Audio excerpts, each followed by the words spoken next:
তাই এসব কাজের অভ্যাস টভ্যাস আছে আপনার? হ্যাঁ হ্যাঁ, কাজ করবো না, ছোটবেলা থেকে কাজ করি, বাসন মাছি, ঘর মুছি, রান্না করি, সব পারি আমি। বুঝতে পারছেন না, বয়স্কদের দেখা, বাচ্চাদের দেখা, রান্না বান্না করা, এই সব। বলছি দাদা, ওই যে একদম যারা বয়স্ক বিছানায় পড়ে থাকে না, তাদের দেখাশোনা করতে হবে, ওই রকম কাজ দেবেন আমাকে। হ্যাঁ, কেন বলুন তো?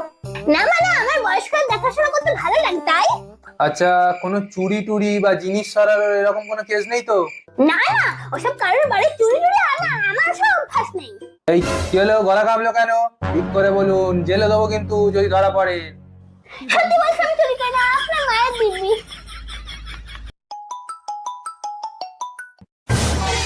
হ্যালো, হ্যাঁ,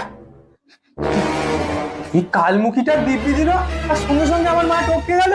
এই বেরো বেরো এখান থেকে, বেরো, এদিকে যদি আর দেখতে পেয়েছিস তো বেরো। ও বাবা!